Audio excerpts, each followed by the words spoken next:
सूत्रधारमध्ये ऐकूया जन्मेजयाच्या नागयज्ञाची कथा. भाग पहिला, जन्मेजय आणि सोमश्रवा.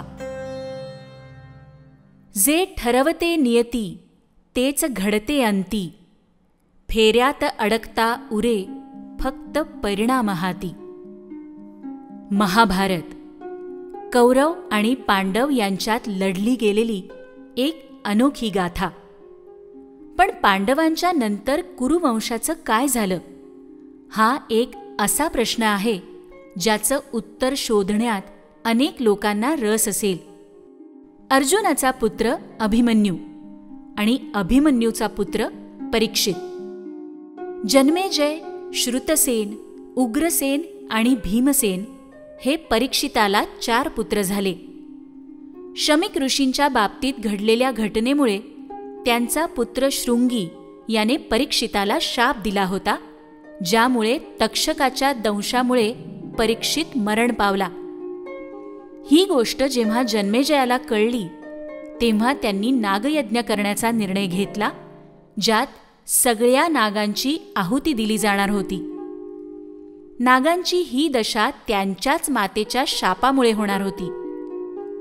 आपण जी महाभारत कथा ऐकली आहे ती कथा वैशंपायन ऋषींनी जन्मेजयाच्या नागयज्ञाच्या वेळी उपस्थित असलेल्या सर्वांना सांगितली होती.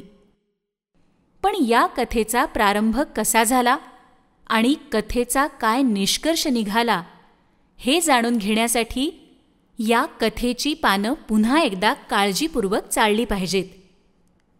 परीक्षिताचे 4ही पुत्र जन्मेजय, श्रुतसेन, उग्रसेन आणि भीमसेन कुरुक्षेत्रावर दीर्घकाल चालणाऱ्या यज्ञाचं अनुष्ठान करत असत. एके दिवशी तिथे देवतांची कुत्री सरमा हिचा पुत्र सारमेय आला. जेव्हा जन्मेजयाच्या भावांनी त्याला मारलं तेव्हा तो रडत रडत आपल्या मातेकडे गेला. रडण्याचं कारण विचारल्यावर त्याने मातेला सगळी हकीकत सांगितली. यावर माता सरमा म्हणाली, बेटा, नक्कीच तू त्यांना काहीतरी त्रास दिला असशील म्हणून त्यांनी तुला मारलं असेल. सारमेय म्हणाला, नाही आई, मी त्यांना अजिबात त्रास दिला नाही. आपल्या पुत्राच्या वेदना पाहून सरमा त्या यज्ञाच्या ठिकाणी आली जिथे जन्मेजय आपल्या भावांबरोबर अनुष्ठान करत होता. सरमेनं जन्मेजयाला तिच्या पुत्राला मारण्याचं कारण विचारलं, पण कोणीच तिला काहीही उत्तर दिलं नाही. म्हणून सरमेनं त्यांना शाप दिला, माझ्या निरपराध पुत्राला तुम्ही मारलत, तुमच्यावरही असाच भयानक प्रसंग अकस्मात ओढवेल ज्याची तुम्हाला कल्पनाही करता येणार नाही.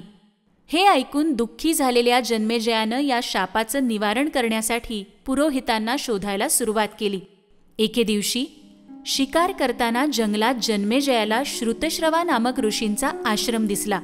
श्रुतश्रवा ऋषी यांचा पुत्र सोमश्रवा नेहमी तपश्चर्येत मग्न असे. त्यामुळे जन्मेजयानं श्रुतश्रवा ऋषींकडे सोमश्रवाला आपला पुरोहित नेमावं अशी विनंती केली. त्यावर ऋषी श्रुतश्रवा म्हणाले, हे राजन, सोमश्रवा सर्पिणीच्या गर्भातून जन्मला आहे आणि एक भगवान शंकरांचा शाप सोडला तर बाकी सर्व शापांचं निवारण करण्याची त्याची क्षमता आहे. पण जर कुणी ब्राह्मणानं त्याच्याकडे काहीही मागितलं तर तो ती वस्तू त्याला दिल्याशिवाय राहणार नाही. हे लक्षात ठेवून जर त्याला पुरोहित करणार असशील तर माझी काही हरकत नाही. श्रुतश्रवा ऋषींची आज्ञा मानून जन्मेजयानं सोमश्रवाला आपल्या सोबत नेलं आणि त्याला आपला पुरोहित म्हणून नियुक्त केलं आणि सरमेच्या शापापासून रक्षण करण्याची आणि नागयज्ञाच्या अनुष्ठानाची युक्ती शोधली. जन्मेजयासहित बंधू 4, मुक्या जीवाचा मांडती छळ. सरमा देई शाप भयंकर, मिळे त्यांच्या दुष्कृत्याचे फळ.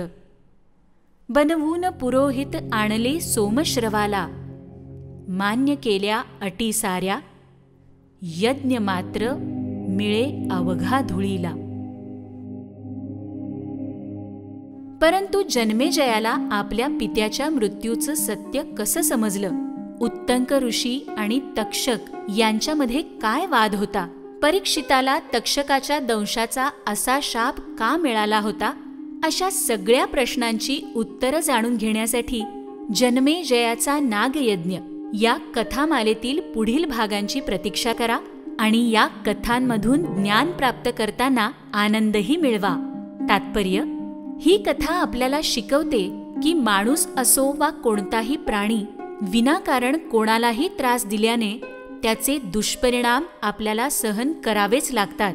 जन्मेजयाच्या बंधूंच्या बाबतीतही नेमकं असंच घडलं. सर्माचा मुलगा सारमेय याच्यासोबत झालेल्या हिंसेच्या दुष्परिणामामुळे तिने जन्मेजयाच्या भावांना शाप दिला आणि तोच शाप भोगत असताना जन्मेजयानं सोमश्रवाला आपला पुरोहित बनवलं आणि अखेर नागयज्ञातही बाधा निर्माण झाली.